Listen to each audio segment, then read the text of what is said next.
कोई भी आ गया और आपने कुछ भी पढ़ा दिया उसको, ठीक। गधे घोड़े सारे एक बराबर, क्या कर सकता है? इसको चेहरों में इंटरेस्ट है, इसको जो है वनस्पति में इंटरेस्ट है, इसको जानवरों में इंटरेस्ट है, किस में?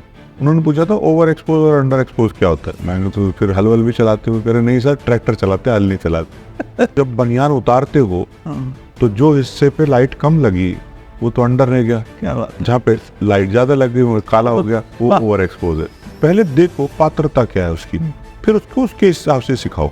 लग्जरी की लेके आओ, चमक चाहिए, खनक चाहिए उसमें, तो उसका फिर समाज में भी उसी हिसाब से योगदान रहेगा। वो कहेगा यार ये तो बेकार का इंस्टीट्यूट था, इसमें क्या पढ़ा है, गुरुजी भी बेकारी थे, पर उसकी कुंडली में विष योग बना हुआ था, शनि चंद्रमा साथ में थे। समझ ही नहीं पाया भाई, गलत फिल्टर लेके घूम रहा था। तो मैदा छानने आया यहाँ पे या तो रोटी बनाने आया? ठीक, रोटी बनाने आया तो चौड़ा फिल्टर होगा उसका, थोड़ा मैदा छान बड़ी फिल्टर होगा, मैदा चाहिए उसको छोले भटूरे चाहिए। मैंने आपसे पूछा था कि फोटोग्राफी एज प्रोफेशन या एज फाइनेंशियल सिक्योरिटी, ये क्वेश्चन पेरेंट्स के मेरे ज़माने से तो मैं सुन ही रहा हूँ। हमने तो सिर्फ वेडिंग में ही देखा है लोगों को, या कैमरा लिए जंगलों में घूमते हैं, वाइल्ड लाइफ करते हैं, कि भाई फोटोग्राफी से बिजनेस हो रहा है, बिजनेस से फोटोग्राफी नहीं चल रही है। तो मुझे लगता है जितने भी बिजनेस पैदा हुए हैं दुनिया में वो आदमी के देखने की वजह से हुए। तो दिखेगा तो बिकेगा। टेक्स्ट भी है, पावरपॉइंट प्रेजेंटेशन ही क्यों बनती है उसकी? मतलब आपने अपने लेटर को, भाषा को, शब्द को एक तस्वीर का रूप दिया है। धंधा फोटोग्राफर बनाता है, फोटोग्राफर धंधे में शामिल नहीं होता है। आज भी पेरेंट्स को ये इन्फॉर्मेशन नहीं है या कम है। फोटोग्राफी में बिजनेस होता है, फोटोग्राफी के अंदर फ्रीडम, फाइनेंशियल फ्रीडम हो सकती है। जिस दिन बच्चा आँख खोलता है उसी दिन फोटोग्राफर होता है वो। क्या बात। बच्चे ने बोला कि मुझे तो वाइल्ड लाइफ करनी है, लेकिन मुझे सीखना है डॉक्यूमेंट्री फोटोग्राफी। आपने कहा वाइल्ड लाइफ अच्छे लगते हैं, फोटो देखने में अच्छी लगती है, लेकिन जब वहाँ जाते हैं ना उसको फोटो खींचने में, शेर के सामने जब पहुंचोगे उसकी फोटो निकालने में, तो अपना शेर गायब हो जाता है दिमाग से। तो मावत कह रहा सर अटैक कर देगा, और मैं कम से कम उसके साथ, शेर के साथ आधा पौना घंटा रहा, तो उसको अटैक करना ही नहीं है ना। उसको भी मजा आ रहा था फोटो खिंचवाने में। फोटोग्राफी नहीं सीखनी है, आपको वाइल्ड लाइफ के साथ रहना सीखना पड़ेगा। और ये इंस्टीट्यूट ही सिखा सकता है, ये गुरु सिखा सकता है कि भाई तुझे शेर के साथ ये काम नहीं करना है। देखो सबसे पहले तो डरना मना है। अच्छा, डरना नहीं है। फोटोग्राफर जहाँ डरा वहीं पे वो फोटोग्राफर खत्म हो गया। तू पिएगा तो मैं भी पीऊंगा, नहीं तो नहीं। उसको लगा कि कहीं जहर ना दे दे मुझे, कहीं मतलब मुर्दे की फोटो निकालता हो। मुझे मालूम था किसी को समझ तो आनी नहीं वो फोटो, क्योंकि हर किसी का नजरिया अलग है। आज की तारीख में उस डायरेक्टर की हर फिल्म में वो एक्टर होता है। पहले ही महीने में बॉम्बे जाने के बाद 7 फिल्में थी उसके पास। जिस जगह भी फोटो डाला उसी जगह से कॉल आई। एक याक उसमें बड़ा बदमाश था, वो बार बार देख रहा है, ऐसे घूर रहा था, तो मैंने फोटो खींची उसकी। इतनी देर में उस याक ने जो है वो दौड़ा आ रहा था, तो मेरा जो एक असिस्टेंट था वो डर गया, घबरा गया, वो भाग लिया, सर सर मार देगा। तो मैं भी भागा, फिर मुझे लगा मेरे को तो पकड़ के मारेगा ये। इम्प्रेस नहीं होने के पीछे कारण ये है कि आप उसको बना रहे हो। बिल्कुल, तो बड़े आप हो। जो तस्वीर बनाने वाला ही बेच रहा है ना उस बड़े लीडर को। वो बड़ा लीडर अपने आप में कुछ नहीं है अगर उसको जो लोग जानते नहीं, देखते नहीं है उसको, जिससे आपने उसका छान के और उसका कैरेक्टर निकाल लिया उसमें से। आपके इस पॉडकास्ट को देखने के बाद मुझे देश भर से बहुत लोगों के फोन आए, कुछ प्रोफेशनल भी, बड़े बड़े महान सिनेमेटोग्राफर जिन्होंने बड़ी बड़ी फिल्में करी हैं। संहिता बनाओ जी, संविधान नहीं बनाना है। हाँ, संहिता, संविधान तो बाबा साहब बना गए वो तो। शुक्र है सर। चलो, वैसे तो शुरुआत हो चुकी है, ये रिकॉर्डिंग पे था। अच्छा।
सर एक क्वेश्चन जो मेरे माइंड में है वो ये कि फोटोग्राफी सीखनी किसको चाहिए?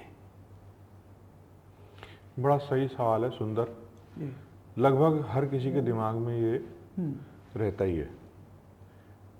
मेरे हिसाब से कैमरे की नॉलेज सभी को होनी चाहिए, कैमरा और लाइटिंग। जब हम सीखने की बात करते हैं तो हम कैमरा और लाइटिंग की बात करते हैं। एक एंथ्रोपोलॉजिस्ट है, उसको भी सीखनी चाहिए। एक डॉक्टर है, उसको भी सीखनी चाहिए। एक साइंटिस्ट है, उसको भी सीखनी चाहिए। मैकेनिक है, उसको भी सीखनी चाहिए। इसमें जिसके पास भी आंख है, जिसके पास भी दिमाग है, उसको सीखनी चाहिए।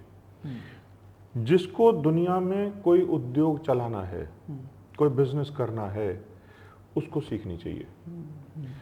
अगर आपको कोई बिजनेस नहीं करना, आपको कोई उद्योग नहीं चलाना, आपके पास आंख नहीं, आपके पास दिमाग नहीं, आपको जरूरत ही नहीं, विजन नहीं है, जरूरत ही नहीं आपको सीखने की, तो सीखनी तो सबको चाहिए।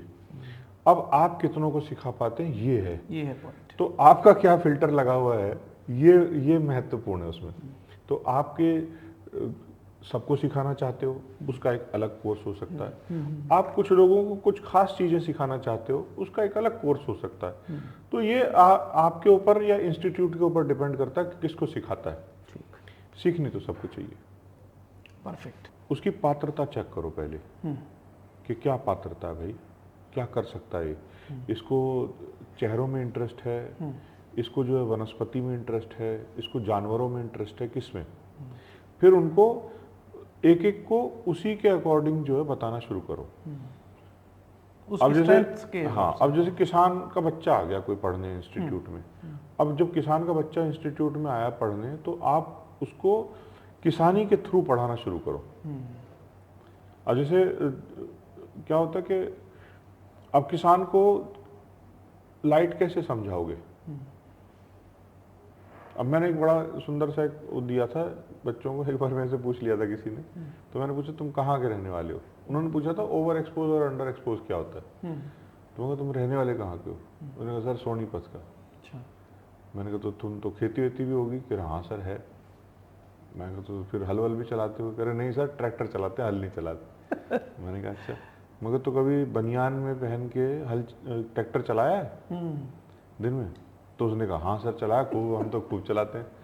मैंने कहा जब बनियान उतारते हो तो जो हिस्से पे लाइट कम लगी वो तो अंडर रह गया, जहाँ पे लाइट ज़्यादा लग गई वहाँ काला हो गया, वो ओवर एक्सपोज है। तो भूल नहीं सकता वो जिंदगी भर। तो ऐसे जब आप सिखाते हो ना, पहले देखो पात्रता क्या है उसकी, फिर उसको उसके हिसाब से सिखाओ। कोई आया स्लम एरिया से पढ़ने, आपने उसका बैकग्राउंड देखा, अरे अच्छा ये ऐसे समझता है चीज़ों को।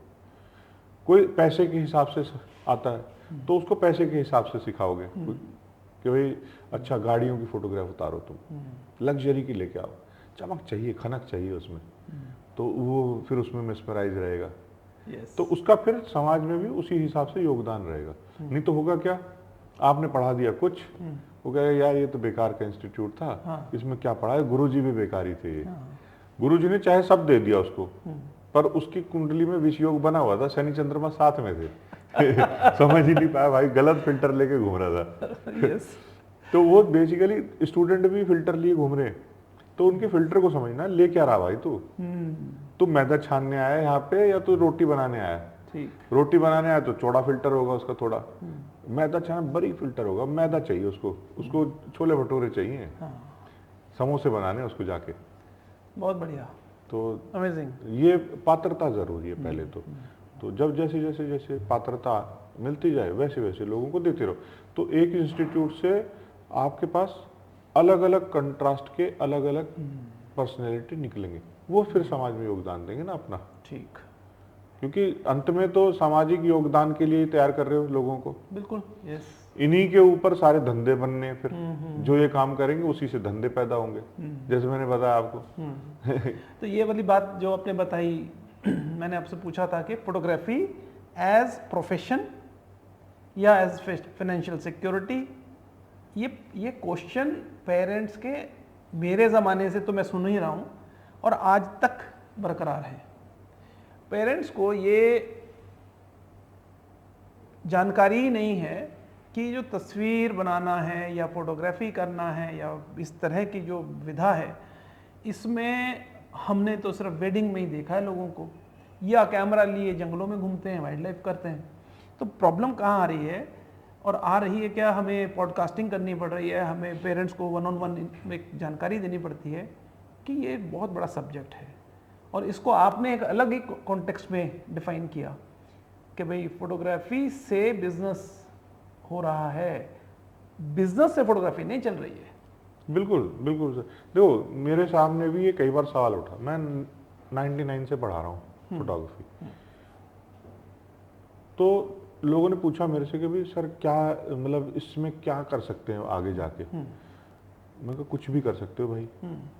तो जैसे आज आपने उसको बड़ा एकदम सीधा सिंपल, क्योंकि आपके सामने भी सवाल आ ही रहे हैं इस तरह के, तो आपने पूछ लिया अभी फोटोग्राफी से क्या बिजनेस हो सकता है, या मतलब फोटोग्राफी करके क्या कमर्शियल उसकी वैल्यू क्या है, वायबिलिटी क्या होती है। मैंने जो देखा है, मेरा जो अपना एक्सपीरियंस रहा है, या शुरू से ही जैसे मैं फोटोग्राफी को देखता आ रहा हूँ, तो मुझे लगता है जितने भी बिजनेस पैदा हुए हैं दुनिया में, वो आदमी के देखने की वजह से हुए हैं। क्या बात, उसकी फोटोग्राफी की जो एबिलिटी है उसकी वजह से बिजनेसेस है। आप आंखें बंद करके घूमने लगो, कोई बिजनेस ही नहीं है, ठीक ना आपको कुछ दिख रहा है। एक पंजाबी में कहावत है, जो दिखता है वो बिकता है। तो फोटोग्राफी का तो यहीं पे पता चल जाता है कि जो भी बिक रहा है वो फोटोग्राफी की वजह से बिक रहा है, दिखने की वजह से बिक रहा है। आंखें वही है। अब आपके पास एक एबिलिटी है, आपके पास कैमरा है, तो एक्स्ट्रा एबिलिटी आ गई ना आपके पास दिखाने की, तो दिखेगा तो बिकेगा। तो आप कुछ भी दिखा सकते हो उसको। तो दिखाने के लिए आपके पास क्या है, ठीक, ये आपके पास एबिलिटी दे देता है एक कैमरा, कि ये भी मुझे मेरे पास दिखाने के लिए है, ये भी। आप ये देखो कि जो टेक्स्ट भी है, हम तो वैसे भी तो कह सकते थे ना, पावर पॉइंट प्रेजेंटेशन ही क्यों बनती है उसकी, ठीक, स्क्रीन पे क्यों दिखाना पड़ता है, विजुअल, वो फोटोग्राफी चाहिए भाई, उसको फोटोग्राफ की वजह से दिख रहा है। मतलब आपने अपने लेटर को, भाषा को, शब्द को एक तस्वीर का रूप दिया है, ठीक, तभी वो बिक रहा है, तभी उसको समझ रहे हैं लोग। तो एक फोटोग्राफर के हाथ में सारा धंधा है, उसी के हाथ से पैदा होता है धंधा। क्या बात, आप कुछ भी पैदा कर सकते हो। आप जैसा, आप एक किसी महिला ने कोई गहने पहन रखे हो, ठीक है, आप एक फोटो बनाओ बढ़िया सी और लोगों को दिखाओ, वही गहना बिकने लगेगा। तो धंधा किसने बनाया, फोटोग्राफर ने, फोटोग्राफर ने। तो आपको वो समझाना है कि भाई आप धंधा बना कैसे सकते हो। तो किसी को भी धंधा बना सकते हो। आप किसी भी प्रोफेशन को आप लेके चलो, आप एक प्रोफेशनल, सपोज आप पत्थर तोड़ने वाला ही है, तो आप पत्थर तोड़ने की इतनी फैंसी फोटोग्राफ खींचो किसी की, तो लोग पत्थर तोड़ने के प्रोफेशन में आ जाएंगे। तो मतलब धंधा फोटोग्राफर बनाता है। राइट, तो फोटोग्राफर धंधे में शामिल नहीं होता है, धंधा ही बनाता है वो। बिल्कुल ठीक बात है। तो बिजनेस पैदा होता है हाँ, फोटोग्राफ की वजह से, फोटोग्राफी की ये वजह से। इम्पैक्ट ऑफ फोटोग्राफी है, ये है फोटोग्राफी। बहुत ही सुंदर। तो शुक्र है सर, शुरू, वैसे तो शुरुआत हो चुकी है, ये रिकॉर्डिंग पे था। अच्छा। तो IP presents let's talk photography with Rajesh Goyal में आपका स्वागत है। और आज मेरे साथ फिल्म मेकर, रेस्लर, एस्ट्रोलॉजर और न जाने कितनी विधाओं के पारंगत शख्सियत मेरे साथ हैं, अश्विनी त्यागी जी। सर आपका बहुत स्वागत है आईपी के इस मंच पर, जिसको हम लेट्स टॉक फोटोग्राफी बोलते हैं विद राजेश गोयल।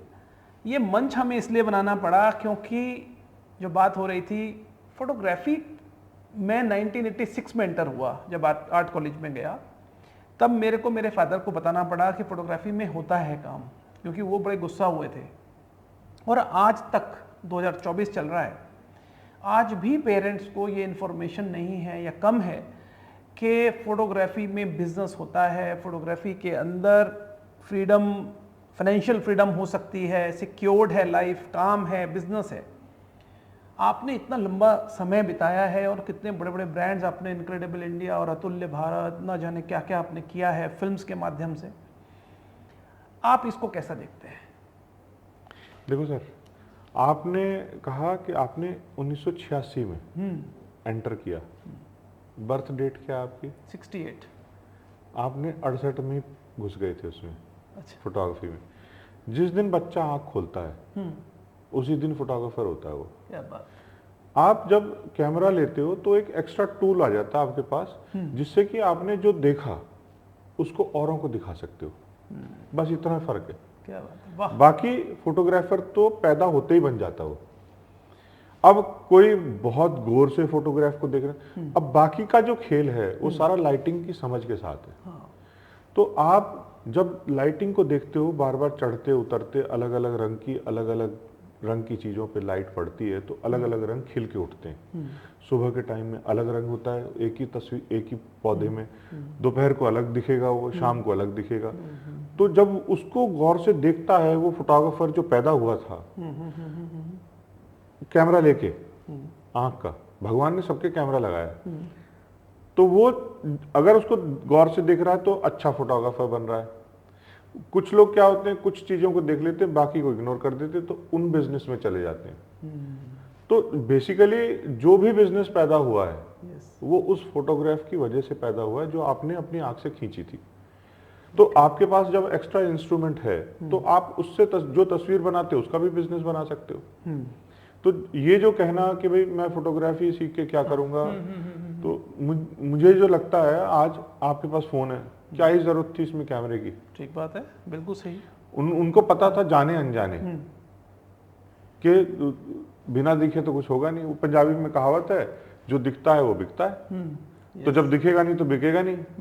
तो आपको ये समझना पड़ेगा कि आप बाय बर्थ ही फोटोग्राफर हो, ठीक है।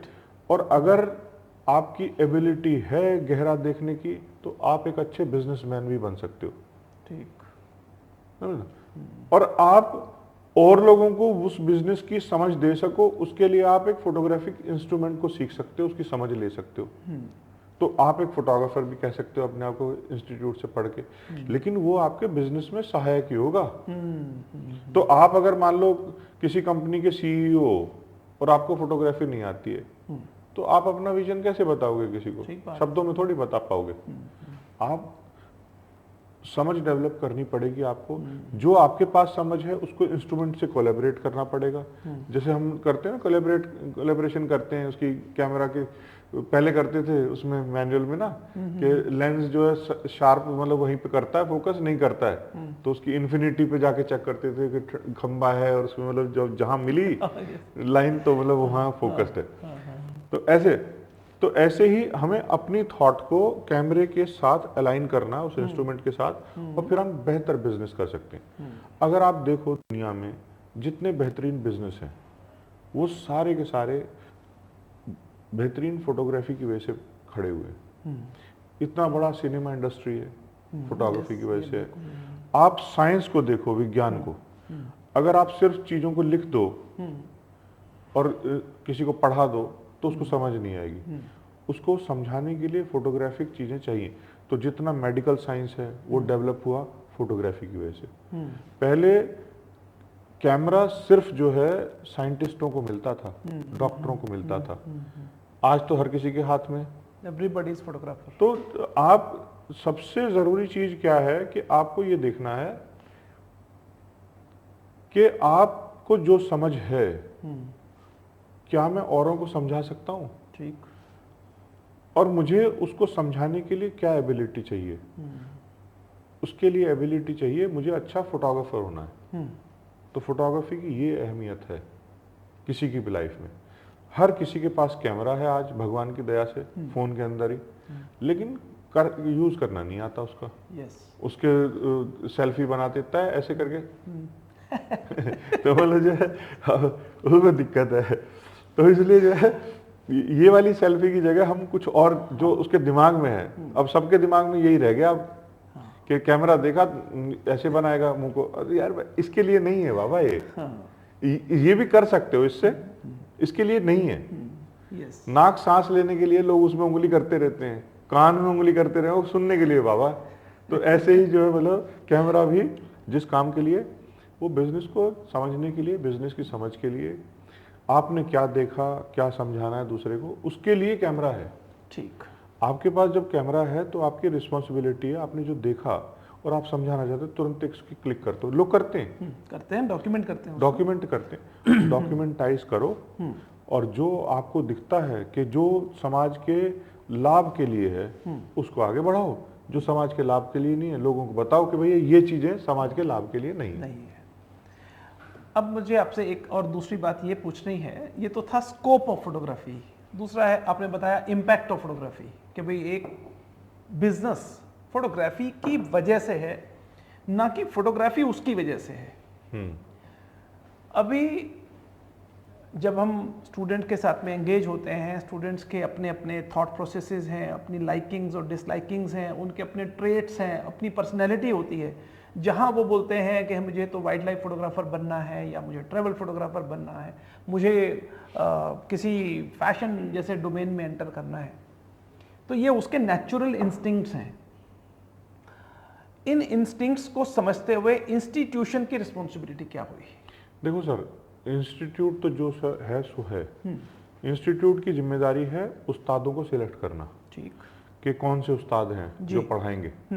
अच्छा। उस्ताद की जिम्मेदारी है उस स्टूडेंट की पात्रता को देखना, उसकी कैपेबिलिटी कैपेसिटी को चेक करना, फिर उसके अकॉर्डिंग उसको देना।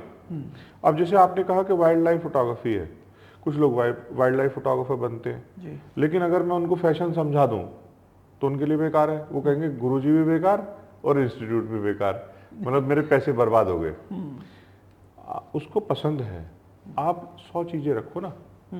तो जैसे क्या होता था पहले ज़माने में, जो है पंडित जी से पूछते थे, पंडित जी क्या करेगा बच्चा, तो उसके सामने चीजें रखी जाती थी। तो अगर कलम और किताब उठाता था तो ये पढ़ेगा, भाई बहुत पढ़ा लिखा आदमी बनेगा। तलवार उठाई तो ये क्षत्रिय, मतलब जो है तो मार धाड़ में जाएगा, सैनिक बनेगा।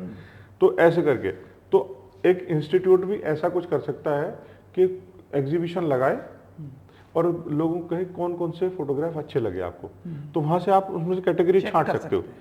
तो एक उस्ताद की जिम्मेदारी होती है देखते ही बता दे कि अच्छा इसको तो वाइल्ड लाइफ अच्छी है, तो इसको वाइल्ड लाइफ में ही पारंगत बनाता हूँ। तो वाइल्ड लाइफ में ही फैशन दिखाओ ना उसको, मतलब उसको वाइल्ड लाइफ को फैशन बना दे। मतलब लोमड़ी कैसे मतलब फैशन करके घूम रही है, ठीक है, शेर कैसे घूम रहा है, ठीक है, चिड़िया कैसे मतलब जो है अपने सजा रही है अपने आप को, तो उसको ऐसे समझा सकते हो। वो बाद में कल को जा सकता है उधर भी, फैशन की समझ हो सकती है उसको, लेकिन गुरु की जिम्मेदारी है कि उसकी पात्रता को देखे।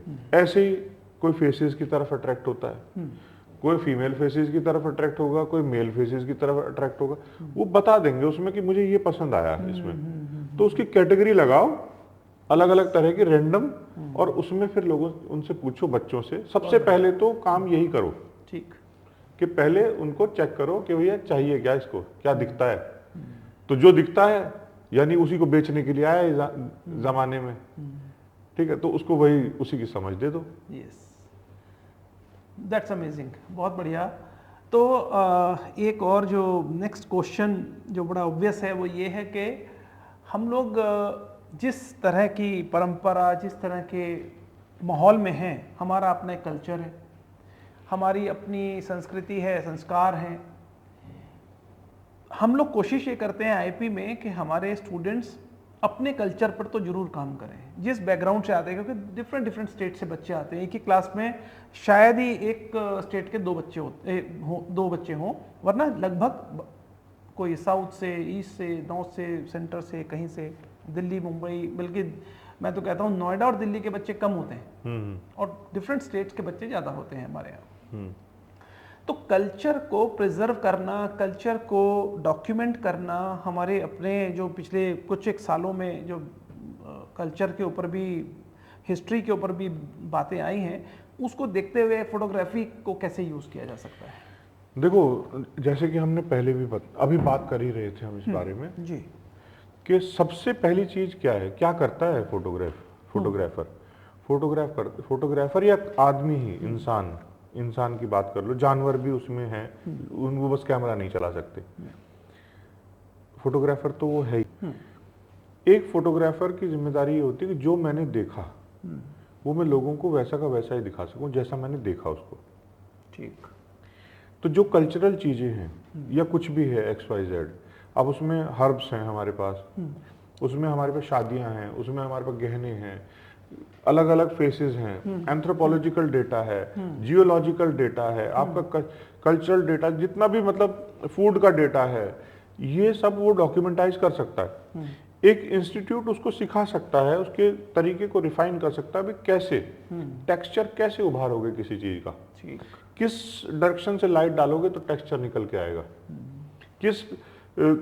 तो जब आप उसको इस लेवल पे पारंगत कर देते हो कि वो मैक्सिमम डिटेल के साथ डेटा उठा सके वहां से, ऐसे स्कूप दे दो ना उसको टेक्निक के, कि वो उनको उठाए, प्रिजर्व करे, इंस्टीट्यूट में आप उससे फिर डिस्कशन करे, तो ये फ्यूचर में काम आएगा। अभी समझ नहीं आएगी तुरंत की तुरंत। वो कहते हैं ना, वो तुरंत के पाथे नहीं जलते, उपले बनाते तुरंत नहीं चले। हाँ, तो तुरंत बनाया तो तुरंत नहीं जला सकते चूल्हे में, पहले वो सुखाया जाता है, फिर उसको स्टोर कर लेते हैं, फिर उसके बाद उसका इस्तेमाल होता है। तो पहले उसको सिखाओ, हर आदमी को, हर फोटोग्राफर को ये सिखाना चाहिए कि भाई डेटा को देखते कैसे हैं, उसकी समझ कैसे होती है, ऐसे कैसे उसको प्रिजर्व करेंगे जिससे कि दूसरा भी उसको एज इट इज समझ सके, नेचुरल तरीके से जैसे वो था।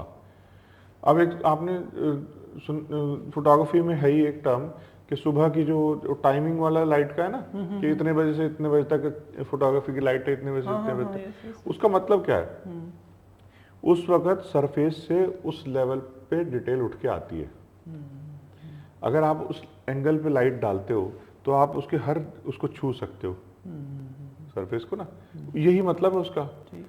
तो उसको टेक्निकल भाषा में अलग अलग तरीके से लोगों ने बयान कर दिया कि भाई इतने डिग्री 45 डिग्री लाइट पड़ेगी तो मतलब जो है उससे मतलब बढ़िया फोटो बनती है। वो बढ़िया है क्या? लाइट एंड शैडो बनती है ना।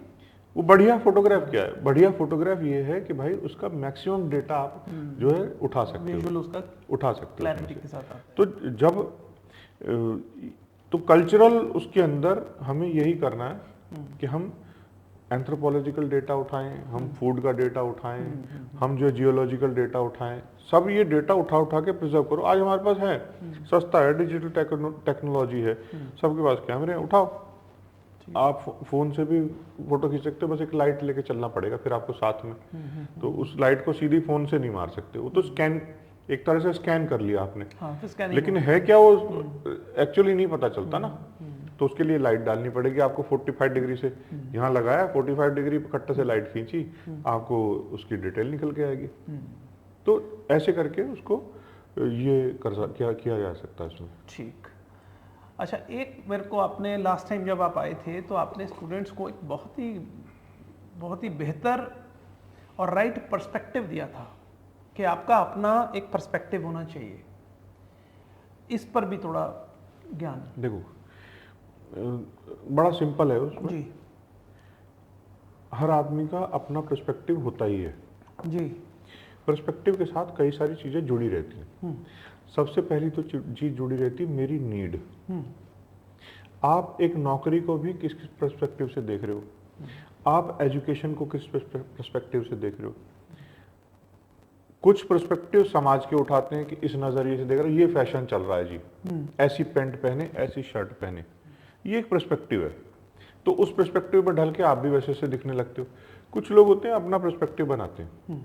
अब जैसे राजेश खन्ना ही था, राजेश खन्ना ने इंट्रोड्यूस किए बाल एक तरह के खास, एक खास तरह से रोमांटिक, ऐसे करके बात करना, ठीक है, गर्दन हिलाना ही वो क्या नाम था, नहीं वो क्या बोलते थे कि पुष्पा आई डायलॉग, आई हेट टीयर्स।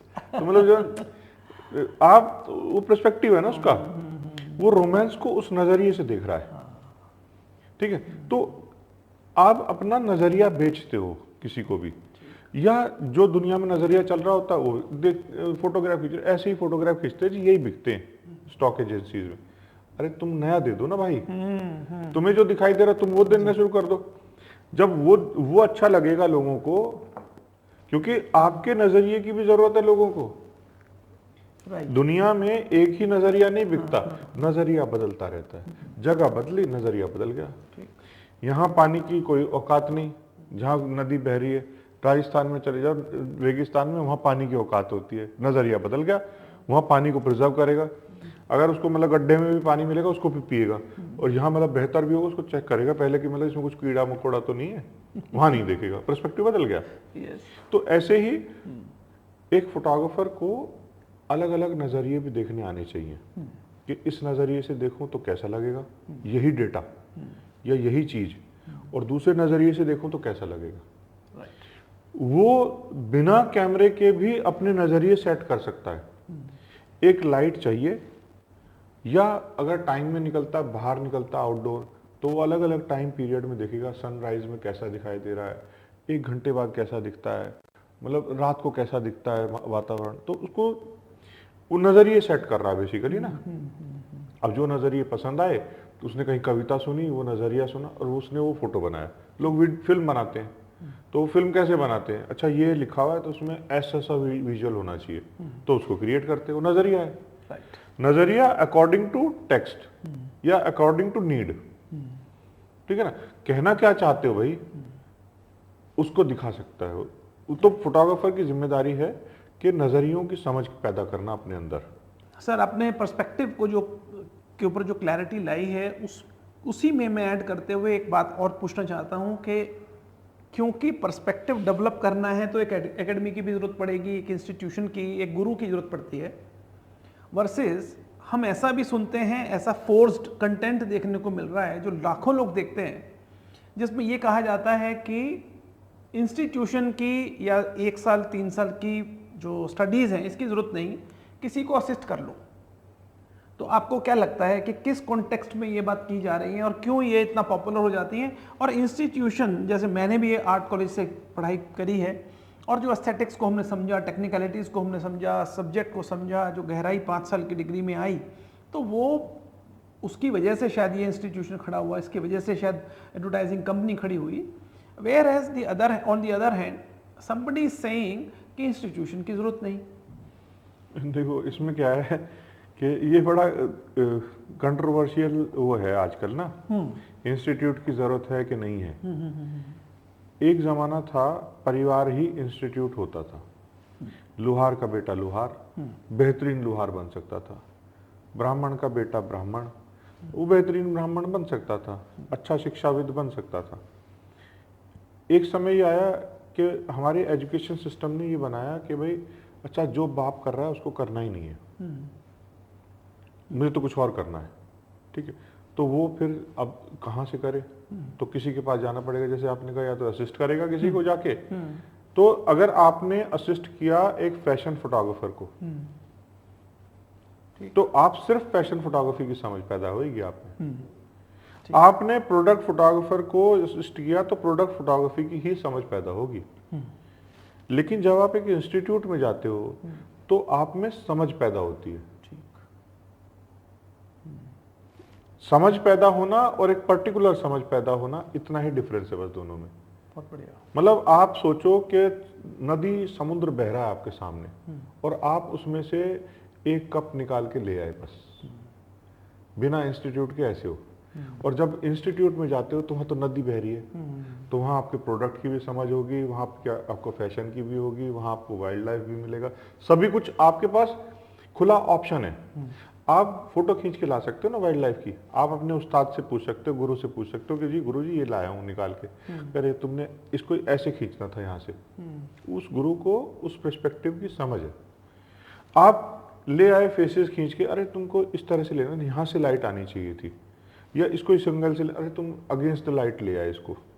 तो गुरु सैकड़ों पर्सपेक्टिव समझा सकता है, इंस्टीट्यूट अनलिमिटेड पर्सपेक्टिव समझा सकता है, लेकिन एक असिस्ट करना एक ही पर्सपेक्टिव की समझ आएगी। तो अब वही है कि आपको एक कप पीना है या आपको खूब सारे तरह तरह के टेस्ट लेने। तो अगर आपको समझ पैदा करनी है तो इंस्टीट्यूट जाओ, लेकिन अगर पर्टिकुलर समझ पैदा करनी है तो असिस्ट कर लो किसी को। ठीक बात है, इतना सफर, बहुत बढ़िया। क्योंकि ये अक्सर स्टूडेंट्स ना हमें क्वेश्चन करते हैं तकरीबन, क्योंकि बाहर से ज़्यादातर स्टूडेंट्स हैं, तो उनको ऐसा लगता है कि सर दूर आना है, फिर नोएडा जैसी जगह में आना है, तो एक पीजी का अरेंजमेंट, हॉस्टल का अरेंजमेंट भी चाहिए और ये भी चाहिए। तो क्या हम ऐसा नहीं कर सकते कि हम कोई एक अपने ही शहर में अपनी ही जगह पर किसी फोटोग्राफर को जो कि इस तरह का काम कर रहा है उसको असिस्ट कर ले। तो मेरा मानना ये है, जो आपने बताया वही मेरा मानना है कि वो जो मेंटर है उसकी भी लिमिटेड नॉलेज होती है। वेयर एज जब हम लोग करते हैं तो we have library, we have galleries, we have competitions, we have photo walks, talks, दुनिया भर का हम लोग स्टडी टूर्स करते हैं, कल्चर को स्टडी करते हैं, दुनिया भर का एक ओवरऑल पर्सनैलिटी ग्रूम करते हैं, तब जाकर के हम एक उसको स्पेशलाइजेशन जोन में एंटर होने देते हैं। उनको ऑप्शन भी मिल रही है ना? और ऑप्शन भी मिल रही है। फिर क्या कई बार क्या होता है, मैंने अक्सर देखा है सर, अपने यहाँ देखा है कि बच्चे ने बोला कि मुझे तो वाइल्ड लाइफ करनी है, लेकिन जब वो यहाँ आता है उसके बाद में देखता है अरे इसमें तो बहुत गहराई है, तो मुझे वाइल्ड लाइफ तो मेरा सब्जेक्ट हो सकता है लेकिन मुझे सीखना है डॉक्यूमेंट्री फोटोग्राफी। अब वाइल्ड लाइफ में ही है कि वाइल्ड लाइफ में भी करते क्या हो। आपने कहा वाइल्ड लाइफ अच्छे लगते हैं, फोटो देखने में अच्छी लगती है, लेकिन जब वहाँ जाते हैं ना उसको फोटो खींचने में, शेर के सामने जब पहुंचोगे उसकी फोटो निकालने में, तो अपना शेर गायब हो जाता है दिमाग से। मैंने जो इनक्रेडिबल इंडिया प्रोजेक्ट था जी। तो मैंने शेर को इतनी दूर से खींचा, तो महावत कह रहा सर अटैक कर देगा, और मैं कम से कम उसके साथ शेर के साथ आधा पौना घंटा रहा, और मैं उसको हर एंगल से उसके फोटो भी उतारे, वीडियो भी लिया। तो कह रहा सर अटैक कर देगा। मैं कैसे कर देगा भाई, वो शेर है तो हम भी शेर है। वो अटैक, उसको अटैक करना ही नहीं है ना, उसको भी मजा आ रहा था फोटो खिंचवाने में, वो भी पोज दे रहा था भाई। तो बोला आपको वाइल्ड लाइफ जो है फोटोग्राफी नहीं सीखनी है, आपको वाइल्ड लाइफ के साथ रहना सीखना पड़ेगा। और ये इंस्टीट्यूट ही सिखा सकता है, ये गुरु सिखा सकता है कि भाई तुझे शेर के साथ ये काम नहीं करना है, उसकी आंखों में आंखें नहीं मिलानी है। आंखों में आंखें मिलाएगा, अगर अटैक करने की पोजीशन में तो आंखों में आंखें डाल दो उसकी, ठीक है। और अगर मतलब वो बैठा हुआ ऐसे, तो फिर उसको भी इग्नोर ही करना तुमने, देखो मत उसकी तरफ, ठीक। तो वो डरेगा भी नहीं, झिझकेगा भी नहीं, क्योंकि हमारी आंखें जो है ना हमारी एनर्जी को ड्राइव करती हैं, कि जहां हमारी आंख जाएगी हमारी एनर्जी उधर ही जाएगी। तो एकदम तुरंत शेर समझता है कि ये मेरी तरफ देख रहा भाई, लेकिन अगर उसकी तरफ देख नहीं रहे होगे तो दिखाने की कोशिश करेगा कि ऐसे भी देखो मुझे, वैसे भी देखो। तो और ये मैंने करके देखा है बहुत सारे जानवरों के साथ।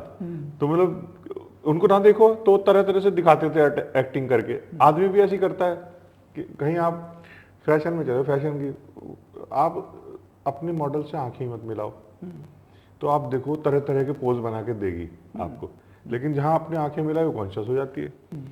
जब फोटोग्राफर जब फोटो खींचता है तो आंखें नहीं मिलाता, देखता ही नहीं उसकी तरफ। अच्छा तुमने ऐसे हाथ ऐसे नहीं करा, तुम ऐसे करो, तो आंखें नहीं मिलानी है उसके साथ, उसको देखना बस, कि आपको सिर्फ स्क्रीन में देखना है कि क्या दिख रहा है। उसकी आंखों में देखा, डिस्टर्ब किया आपने। ये समझ जो है इंस्टीट्यूट में आएगी, ये तो उस्ताद ही बता सकता है। ठीक, तो आपका जो एक्सपीरियंस आपने लाइफ में किया है, क्योंकि आपने बहुत अर्ली स्टेजेस पे काफ़ी बड़े बड़े एक्सपोजर लिए थे, उसमें जब फोटोग्राफी का एक्सपोजर आपने लेना शुरू किया, फिल्म मेकिंग की तरफ बढ़े, तो उधर की जरा थोड़ी सी हमें बताओ, स्टूडेंट्स को बहुत अच्छा लगता है स्टोरीज, अपना एक्सपीरियंस। बहुत सारी स्टोरी है, कोई एक किस तरह की स्टोरी, मतलब जो है जो लर्निंग से रिलेटेड हो, जो आपने कहा हो कि भाई ये मैंने आज अच्छा सीखा, इस तरह से। देखो सबसे पहले तो डरना मना है। अच्छा, डरना नहीं है। फोटोग्राफर जहाँ डरा वहीं पे वो फोटोग्राफर खत्म हो गया। ओके। तो पहले तो डरना नहीं, किसी भी सिचुएशन में नहीं डरना है। जैसे ही आप डरोगे तो झिझकोगे, फिर आपकी समझ जो है ना ब्लॉक हो जाएगी।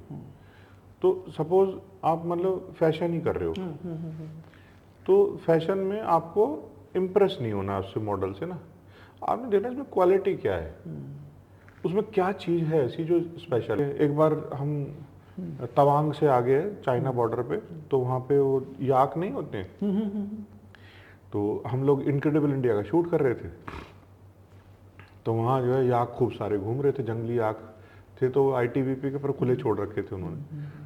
तो वो खूब मतलब जो आपने देखा होगा ना कोयला फिल्म में, लेक है एक, तो वहाँ पे उसी लेक के किनारे पे तो अपन जो है उसको शूट को कर रहे थे। बर्फ पड़ी हुई थी चारों तरफ और वो याक जो मस्ती कर रहे, तो हम करते करते करते करते काफ़ी पास चले गए। 3-4 लोग थे हम, तो मैं भी, मेरे पास 5D था, बड़ा भारी सा, शुरू में आया था नया, तो उसमें मैं जो है उनकी फोटो खींच रहा, तो एक याक उसमें बड़ा बदमाश था, वो बार बार देख रहा है, ऐसे घूर रहा था। तो आए बार बार और चला जाए।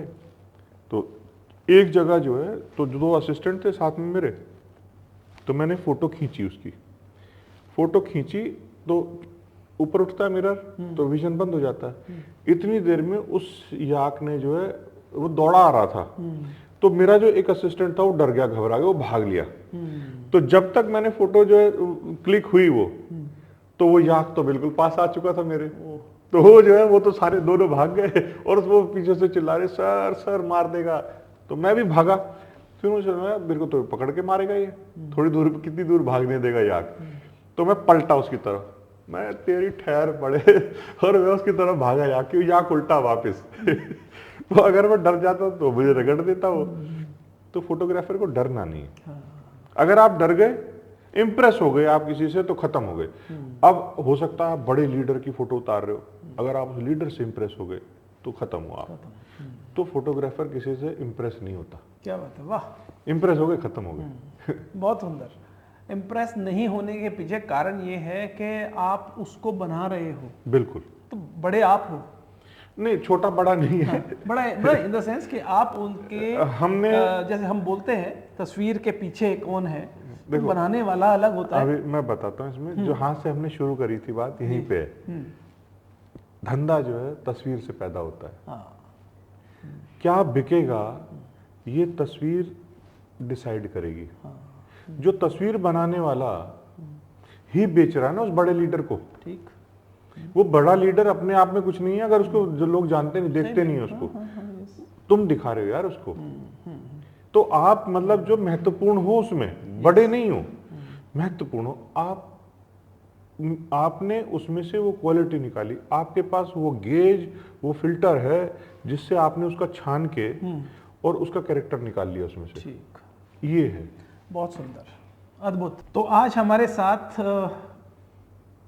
एक बहुत एक्यूरेट, बहुत बड़ा प्रोफाइल, जिन्होंने बहुत सारे बड़े ब्रांड्स के साथ काम किया, गवर्नमेंट के साथ काम किया, और गवर्नमेंट को क्या, टूरिज्म को भी दिशा दी, Shri Ashwini Tyagi ji, film maker, wrestler, astrologer और न जाने क्या क्या, हमारे इस मंच, इस पॉडकास्ट पर आए। सर आपका बहुत बहुत थैंक यू, बहुत बहुत धन्यवाद आपका भी। स्टूडेंट्स को इस तरह के एपिसोड बहुत इंस्पायर करते हैं, और खासकर जब इतने एक्सपीरियंस प्रोफाइल के से ही सुनते हैं कि भाई पर्सपेक्टिव क्या होना चाहिए, बिजनेस है कि नहीं है, और कई तरह की बातें जो आज आपसे की हैं। Let's talk photography with Rajesh Goyal के पॉडकास्ट को देखने के लिए आपका बहुत बहुत आभार। और आप मानिए कि जो पॉडकास्ट सीरीज़ हमने पहले चलाई है, जिनको आपने देखा है, उसके माध्यम से हमारे यहाँ पर बहुत सारे स्टूडेंट्स को एक कॉन्फिडेंस मिला है कि कुछ क्वेश्चंस उनके माइंड में रहते हैं, उसके रिप्लाई, उसके करेक्ट आंसर उनको उन पॉडकास्ट के माध्यम से मिले हैं। एक चीज़ और ऐड करूँगा जी इसमें, जी जी जी, कि आपके इस पॉडकास्ट को देखने के बाद मुझे देश भर से बहुत लोगों के फ़ोन आए। अच्छा, फोटोग्राफी के बारे में पूछने के लिए। तो कि सर मैं फोटोग्राफी का स्टूडेंट हूँ। कुछ प्रोफेशनल भी, बड़े जो सिनेमेटोग्राफर हैं, बड़े महान सिनेमेटोग्राफर जिन्होंने बड़ी बड़ी फिल्में करी हैं, उनके भी आए मुझे फोन।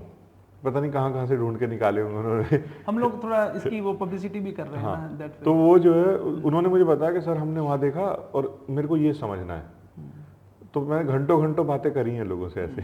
तो आपका जो पॉडकास्ट है ये इस काम भी आ रहा है लोगों के। नहीं, बहुत अच्छा है जी। देखिए अल्टीमेटली क्या हुआ कि क्यों शुरू किया गया, वो मैंने आपको शुरू में जो कहा ना कि पेरेंट्स ऐसा पूछते हैं, आज भी पूछते हैं कि हमारे बच्चे को ये फोटोग्राफी का पता नहीं पैशन कहाँ से आ गया है, सर इसमें कुछ होता है कि नहीं, मतलब आप देख लेना, आपके पास छोड़ रहे हैं, आप गुरु हैं, आप ये ऐसा है।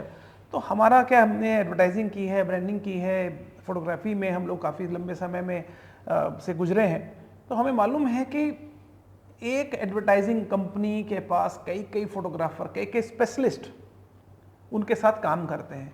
हमारे यहाँ पर अगर हम प्रोफेशनली बात करें, प्रोफेशनल फोटोग्राफी में जो तैयार होते हैं 16 स्टूडेंट्स डिप्लोमा, 16 बैचलर्स और 8 मास्टर्स। तो हमारे पास में नंबर्स बहुत कम है और हम क्वालिटी प्रोड्यूस करना चाह रहे हैं। ये हमने अपना पेडेस्टल तैयार किया है।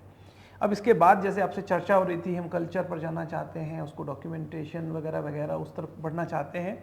सो उसके लिए हम लोग लगे हुए हैं, गवर्नमेंट से भी कुछ सपोर्ट मिलने की हमें पूरी उम्मीद है, क्योंकि जो हमने अब तक किया है उसमें बेनिफिशियरीज जो हैं वो IITs, IIMs, पिलानीज और प्रेसिडेंट ऑफ इंडिया ऑफिस है, और फिर आपका संसद है, ये सब लोग फोटोग्राफी के आसपास जुड़े रहे हैं, DRDO, इस तरह की संस्थाएं, और स्टूडेंट्स भी हमारे बहुत अच्छे, they are doing very good job, बहुत अच्छी मिनिस्ट्रीज में भी और जगह जगह देश विदेश में काम कर रहे हैं, आते हैं, मिलते हैं, यही सुकून मिलता है, क्योंकि आपने जो बीज बोया था 14 साल पहले, फल ऐसे मिल रहे हैं।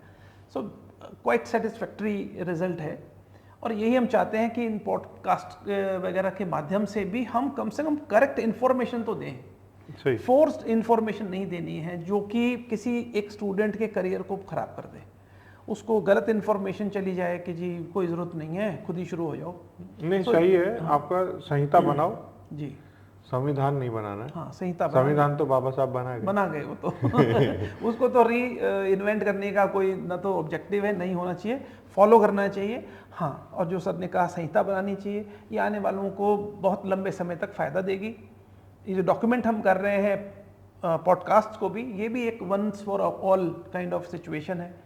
तो सर एक बार फिर आपका बहुत बहुत आभार, धन्यवाद, और आपका भी बहुत बहुत आभार, क्योंकि जो अप्रिसिएशंस मिलती हैं, जो क्वेश्चंस आप लोग हमसे करते हैं, हमको उसका रिप्लाई करने में हमारे काउंसलर्स को, हमारी टीम को बहुत अच्छा भी लगता है, और हम लोग चाहते हैं कि फोटोग्राफी, फिल्म मेकिंग और इस डोमेन के आसपास अगर आप अपने करियर को देख रहे हैं तो एटलीस्ट एक बार बात कीजिए।